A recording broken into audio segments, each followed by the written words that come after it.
I'm an illustrator and a writer, so I randomly wander around the world, and then I report about what I see. So I'm going to show you a range of projects that relate to what I'm thinking about what matters, which really what matters to me most is time, something that all of us have a limited amount of, and perhaps not enough of.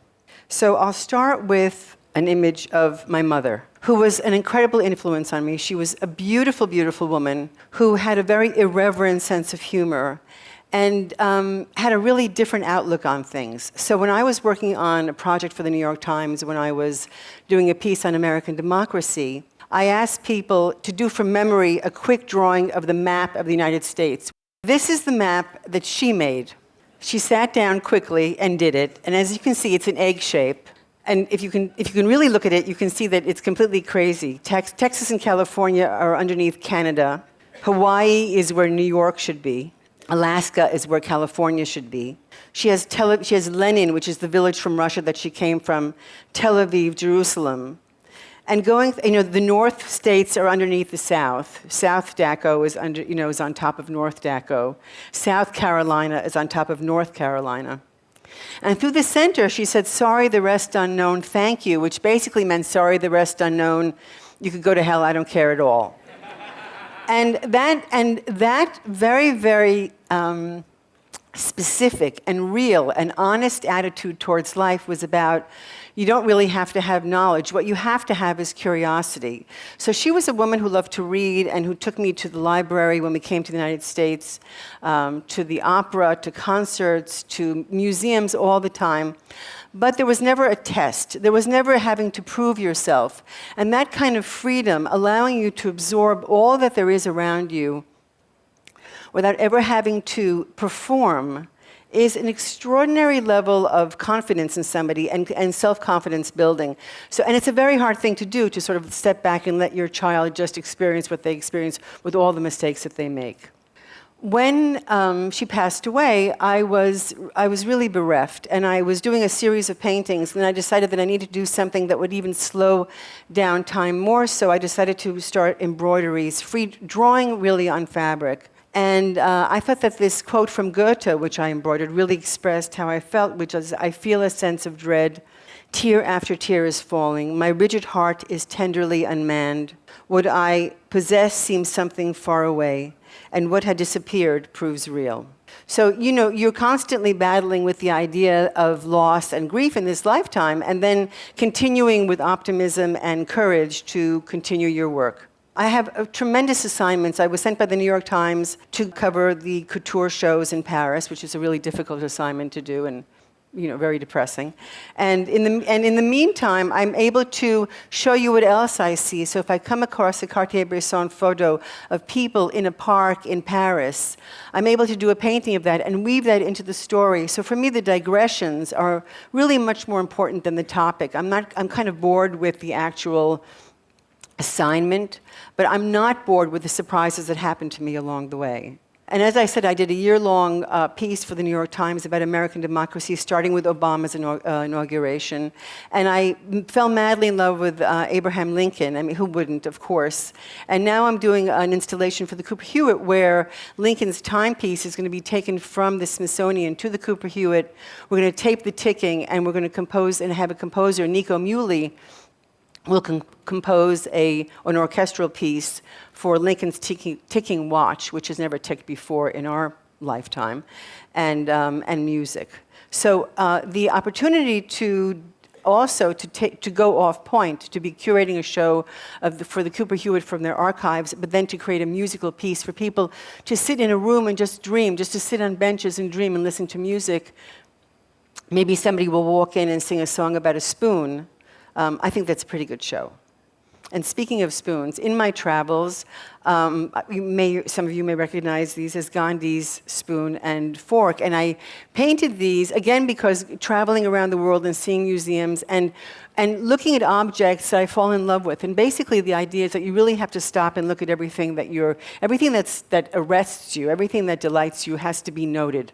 And so I did a painting of that for a book called Food Rules with Michael Pollan, where I was able to illustrate his really wonderful and very basic and very sensible ideas about how to eat in this world and how not to be obsessed with negative things, but to optimistically go ahead and eat, which is something we all do. I told him when I first met him that I was a little bit nervous because I really love cheese doodles, and I thought maybe he wouldn't want to work with me if I actually divulged that secret. But he said it was okay, and we continued. So then I said, okay, well then I can do paintings of donuts because I really love donuts too. So the idea is that everything is interesting, and of course a plate of donut, a table of donuts with that sign on it fills me with great joy, as I'm sure it does all of you.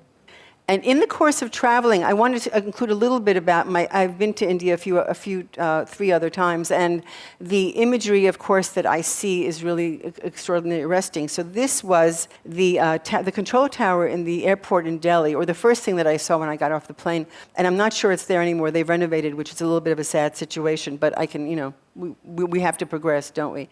And this is a room from a palace outside of Jaipur. And this is a box that I bought in a market containing a lot of gifts of bracelets. But when the box was assembled and when the man tied the string around it, I said, well, that person's not getting their gifts. So it's the box that shall never be opened. And for me, it has a double, delight. I know there's stuff in there that's supposed to be for somebody who will never get it. And I also adore the box, which is just this insignificant object. It's just a pink paper box with some string around it. But to me, it's a precious object. So I was able to do a book for children on my visits to India called Swami on Rye. So this was Swami on Rye because so you do have lofty ideals of the meaning of life. And again, I was talking about what is important and what is the meaning of life. Why are we here? Which is the question that I ask myself at least a dozen times a day, if not every minute. But when you go outside yourself, of course, and you're looking at what's around you, there's it's endlessly extraordinary. So a photograph of women dancing or a young boy dressed for a festival is really something that, of course, it's exotic to me, but I also can understand that there's exoticism in walking down the street in New York or in, South or North Carolina and looking at humanity. I did a piece for a Japanese magazine and I talked about beauty and about life and what it means to be broken and unbroken, what it means to actually, how whole do you feel, and how much courage do you have in going on? I talk about how important literature is for me, and that one of the sources of great inspiration, of course, are books, and also finding books in flea markets, and seeing a specific book that I know I'm going to do a painting of. Or walking in a museum and seeing a bowl. If I could smash the window and grab the bowl and run out. And it's not that I need the bowl. I mean, I have plenty of bowls. But that particular bowl sets something off in me that I can't understand. And it's really fine. I don't need to know. As my mother's map show, you don't really need to understand all the things that are motivating you. You just have to go with your instincts. And I paint a lot of dogs. My last cover for The New Yorker a few weeks ago was of a bulldog standing on the street wearing blue booties. And everybody thought it had something to do with the political situation, the government shutdown and people being stubborn and people being bulldogs. They thought maybe the Democrats were bulldogs or Republicans were bulldogs. And that was the farthest thing from my mind. I just saw a bulldog wearing blue boots, and I thought, that is a fabulous bulldog.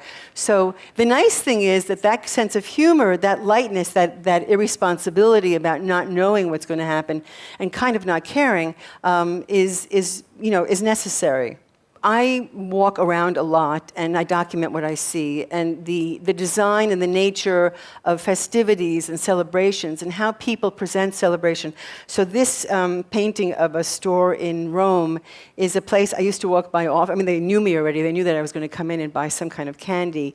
But I was buying it more for the experience and for the memory of the smell of the chocolate and the cognac in my grandmother's cabinet, and the sense of possibility that we're celebrating. We don't know what it is, but we're going to celebrate.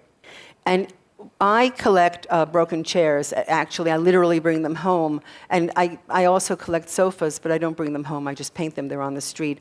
But the idea that there are so many things that are broken around us that are really quite beautiful and interesting. So I'm always a little bit bereft when I don't bring a broken chair home. Another thing that I collect are numbers, or is numbers, are numbers. And numbers, to me, also represent the serendipity of all the times during the day when you're connected to a number. So if, the number 3 was a pickle tag that I found on the street, the green one, but the 3 above it was the 3 that I got from the coat check from the Museum of Modern Art when I went to have coffee at the bar after watching a show and spending more time drinking the coffee than watching the show. But still, now that memory is wrapped up, there's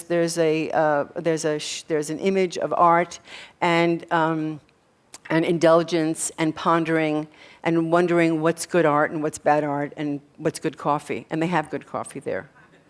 I have a friend who spent a very long time on a flight from New York to Australia, and she got so bored that she went into the bathroom and took all the accessories that you have on the plane, like the neck rest and the paper towel and the cup, and made these Flemish self-portraits of herself, photography, which then I did paintings of. The moral of the story is it's not bad to be bored. And actually, boredom and fear of boredom is a great motivator. That the sense that you allow yourself to get bored, and then you get so frustrated that you say, okay, now I really have to do something. The interiors are really important for me. How you feel in space, how you feel in how much. It's really about space and light.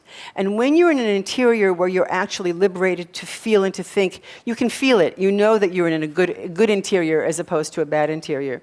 So these are two sisters who were friends of a writer, Robert Walser, who's a writer that I really respect very much. And what happened to him was that he was a brilliant writer who descended into madness and ended up living in many, many different rooming houses. And here's a painting of him in bed reading a book. Not that I was there with him, but this is from a photo. And the question that we ask ourselves is, what protects you? What protects you in this world from sadness and from the loss of an ability to do something? And for me, what protects me, of course, is work and love. And I think that those two things cover pretty much every single thing, because what you do, who you love, and what you do with your time is really the only question that you have to answer. So I spend a lot of time looking at trees and walking and taking the occasional nap under the tree and allowing myself to be in the moment of where we are. Another person that I'm really in love with is this very, very, very crazy, crazy lady, the Countess of Castiglione, who was a courtesan and sent to seduce Bonaparte, which she did. And then she was the Cindy Sherman of her day. Maybe some of you, again, know her. She used to dress in these incredible costumes. One day she's a nun, one day she's a peasant girl, and was documented by a photographer. In the end, she wouldn't go out anymore because she lost her beauty. I look at her and I find the fascination of somebody being exhausted, somebody being broken, and yet not. And I think alive, happy and sad, hopeful and hopeless, we are alive, and that really is what is important. So to slow down time is something that's very important to me. And what I did was I bought these pair of shoes, which are 2 sizes too big for me, in a thrift shop in England, near Sissinghurst, near where Vida Sackville West lived. She was a lover of Virginia Woolf and had the most amazing gardens in Sissinghurst, the White Gardens. At any rate, these bowling shoes are 2 sizes too big. So when you wear them, you have to really be careful what you're doing. And you have to walk quite slowly and quite carefully. So it forces you to be in the moment. So I call them my Buddhist bowling shoes. So it brings you full circle to time, those moments within the moments of time. And there was a drawing that I did of a man that I saw in a park in Moscow who was staring at a sign. The only reason for time is so that everything does not happen at once, which is a phrase by Albert Einstein. When I went over to talk to him, he ran away from me, and I ran after him, and he kept running, and I thought, clearly this man doesn't want to talk to me. I thought, he's really missing out. We'd have such a lovely conversation. And then I realized, well, he would be speaking Russian, I would be speaking English, and also I was just scaring him. So I should just leave him alone.